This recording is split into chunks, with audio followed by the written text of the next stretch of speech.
El Cajon is a part of San Diego County.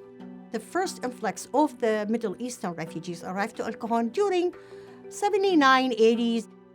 But the real influx was in 2010. That was a huge visas offered to the Middle Eastern. They could be 50 to 60,000 Middle Eastern living in San Diego.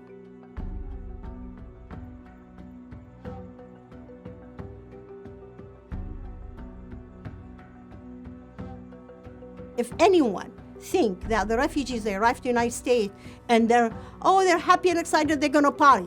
There's no truth to that at all. They have nothing. They left empty pockets, empty hands. People left Iraq from the war, from ISIS, went to Syria. What happened in Syria? ISIS came after Syria. So they become refugees from one country, they become refugees from a second country. It was a war after war after war. So the trip, it's not easy. An unknown life, their dignity taken away from them. This trip takes years and years and years and years until they become resettled at the end. These refugees, they are the victims because they're not the extremists. They're not. They're refugees who were victimized by the extremists. When I came, I struggled for years of my life. I never knew I have rights. Never knew, especially as a woman. I never knew there's rights for women. This life is different here. If they don't work and make it happen, they'll be homeless. And we had a lot of refugees who end up living in their cars. We start receiving more refugees to El Cajon.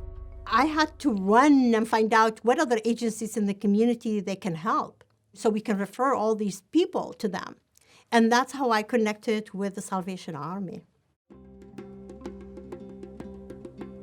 Some families come here seeking asylum and have no furniture, no clothes. We are a first point of contact sometimes. We'll take them a mattress if they need it. We try to meet their needs exactly where they're at. I've really been very ignorant my entire life about what happens in the Middle East and gaining a better understanding of what immigrants go through, whether it's heartache or maybe they have seen mass killings or different things that we could never understand, or at least I could never understand. Depending on where you are, what the needs are, the programs tend to cater to those needs in the community, and so we have a lot of seniors that are homeless. So we have a bus that goes out and picks up our seniors and brings them down for lunch Monday through Fridays. And it's not just lunch, it's a community. And so they do bingo and games, and it's a fun place for people. We're blessed to have Silvercrest on site as well. The Silvercrest is a low-income housing. I think there's 85 residents, single occupancy.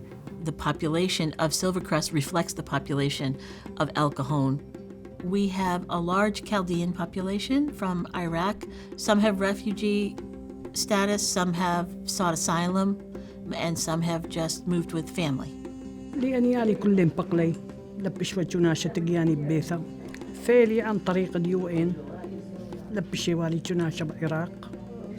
صعبة إلا كده أنا محكوة إلا كده هيك بلطنة طشتة كبيرة. أصعب ثيري فراق وطن خاصة صعبة. We help them apply for assistance for certain things, help them find doctors, anything like that. But pretty much it's independent living, so they're coming and going and visiting with family and living their lives. Ruth, very good Ruth. Yeah, she take care, she watch good here. She wanted us very safe here. Yeah, we have a lot of security. We celebrate birthdays. We have a community room that is open every evening where they gather. كل أشياء كم تعلوق ما تخوي خالة إيه من عندك ما تي خالة كود شاي مشترك وكخلوقكم وكودا لمبينجو حياة كلش مرتاحين وكل الحمد لله. مرتاحين بيها هي كلها زينة. هسه ابني يقول لي تعي قعدي يمي أقول له لا أنا مرتاحة أنا أكثر. يعني كلن يعني جعلن أخنواثة وخثواثة وكلن ديثن يعني فرق. And the residents just couldn't be sweeter. They just have adopted my daughter as their granddaughters, so she's got like a million grandparents, and they spoil her like crazy. The Chaldean people are very loving and love everybody. I think we can learn from them that family's more than just blood. I believe that ignorance has a lot to do with much of the strife in the world and people not being willing to be patient and try to understand what others are going through.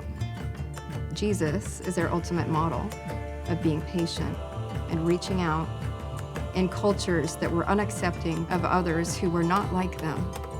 And he took the time to stop, pay attention, and meet their needs.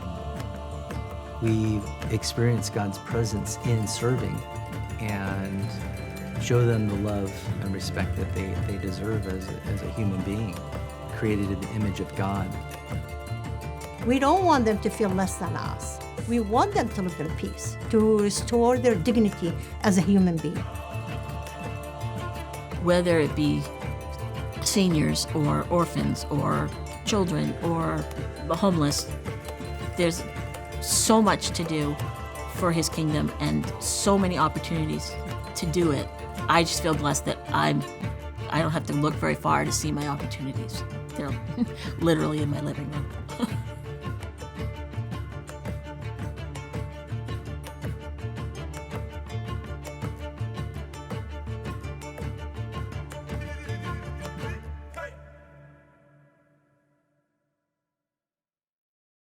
If you enjoyed this video, like it and share it.